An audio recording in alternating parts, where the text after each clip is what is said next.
Здравствуйте, дорогие друзья! Я приветствую вас на новой лекции канала «Жизнь после жизни есть, я знаю», который посвящен доказательствам жизни после смерти и устройству потустороннего мира, куда каждый из нас попадает по завершении своего земного пути, где и воссоединяется с ранее усопшими родными и любимыми и продолжает бесконечное путешествие по нашей прекрасной и удивительной Вселенной. Если вам нравится то, что мы делаем, вы можете поддержать работу нашего канала донатом по ссылке в описании видео. Благодаря вашей поддержке наши ресурсы остаются бесплатными для всех. Большое вам спасибо. Сегодня мы поговорим о вещих снах. Узнаем, что это такое, как можно научиться видеть вещи и сны и получать предсказания о будущем. Приступим. Сновидения и важный вопрос, применимый к ним, бывают ли вещи и сновидения, волнуют человечество тысячи лет. Разгадать эту загадку с научной точки зрения, которая требует документальной фиксации явлений и их измерений при помощи приборов, невозможно. И все же, через разумный научный подход – наблюдение, обобщение и поиск закономерностей в массиве накопленных человечеством знаний о потусторонних реальностях, кое-что о так называемых снах и их вещей части понять возможно. Мы уже говорили с вами о том, что нынешнее определение сновидений, принятое у человечества как пустых аудиовизуальных галлюцинаций, якобы хаотично создаваемых мозгом во время отдыха тела, совершенно ошибочно и некорректно. Сновидение – это восприятие сознанием и памятью физического тела продолжение жизнедеятельности духа, пребывающего в физическом теле во время его бодрствования, выходящего из него во время сна и путешествующего в иной, тонкой реальности. Воспоминания о сновидениях, соответственно, это воспоминания о жизни в потустороннем, духовном мире. Этой жизнью, как уже знают постоянные зрители нашего канала, каждый из нас живет во время так называемого сна, а также после завершения биологического отрезка бытия. Обратите внимание, что когда вы спите, реальность сна для вас является абсолютно нормальной и естественной, несмотря на удивительные и непривычные события и явления, происходящие там. Вы как будто вообще ничему не удивляетесь. Даже летающим драконам или дружеской встрече с Дартом Вейдером. Все во сне для вас естественно и обычно. Будь сон галлюцинацией, критика реальности сохранялась бы, и вы бы воспринимали все в связи и в сравнении с вашей настоящей реальностью. Но во сне вы ничему не удивляетесь. Более того, сон становится для вас сном только тогда, когда вы просыпаетесь. До тех же пор для вас это обычная жизнь. Это происходит потому, что сон на момент, когда вы его видите, и есть ваша настоящая реальность, ваша настоящая жизнь. А ваша физическая, биологическая реальность является настоящей для вас, когда вы бодрствуете. Для духа всегда объективная реальность, та, в которой он находится и где сосредоточен фокус его внимания. Вот куда направлен фокус внимания, то и есть реальность. Все просто. Если сейчас фокус внимания духа находится в физической реальности, в физическом теле, значит она воспринимается как настоящая. Когда во сне фокус внимания находится, например, в астральном мире, познаваемом при помощи астрального же тела, эта реальность воспринимается как настоящая. Если завтра, допустим, вы окажетесь на том свете, его реальность тоже будет для вас настоящей, осязаемой и естественной.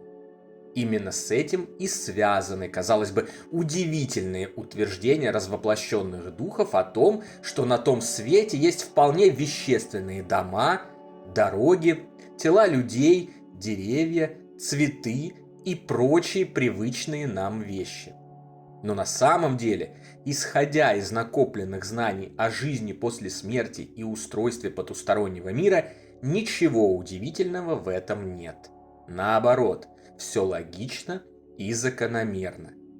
Реальность сна, как и любая другая тонкая область мироздания, очень податлива и пластична для инструмента творения духа, для его мысли. Поэтому во сне дух спящего человека с легкостью творит собственные сцены действия, здания, города, улицы и так далее, наполняет их вещами, предметами и людьми, или путешествует по созданным другими спящими и развоплощенными сценам, или же по коллективным тонким реальностям.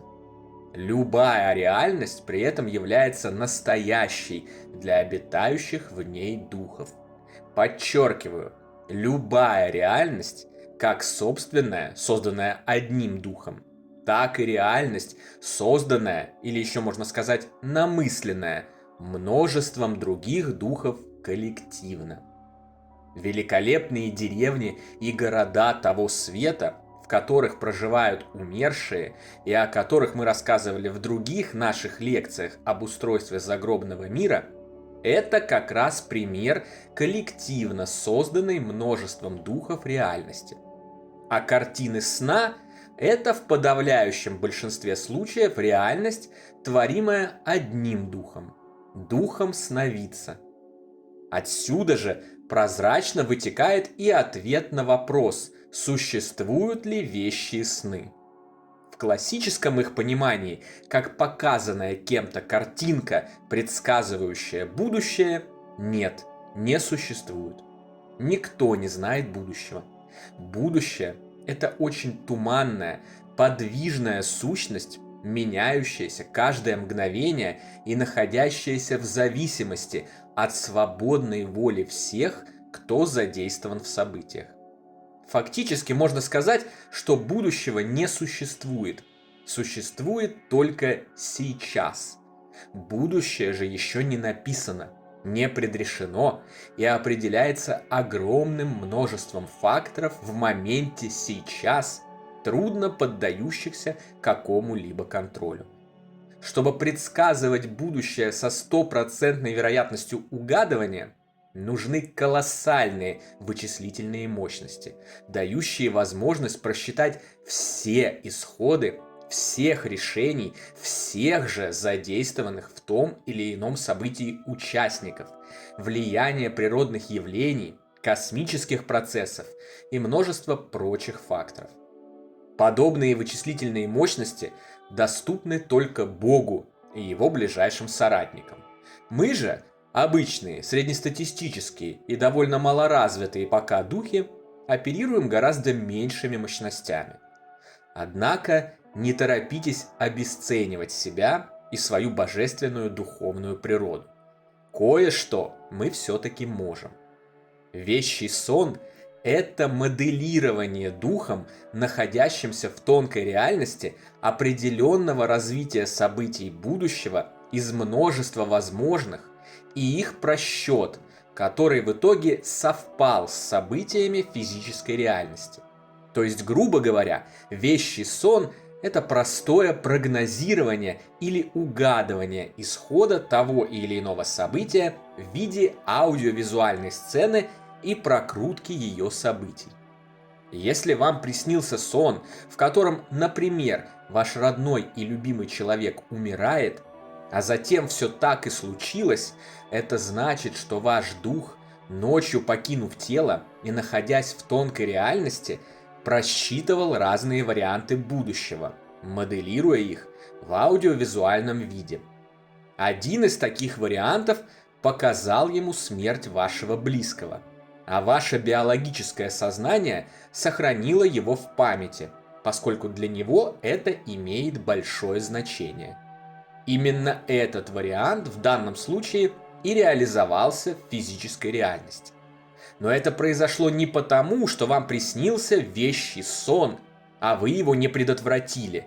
И не потому, что кто-то предсказал именно такое неизбежное развитие событий, а просто потому, что из множества возможных будущее сложилось именно в такую конструкцию, а ваш дух умело ее спрогнозировал.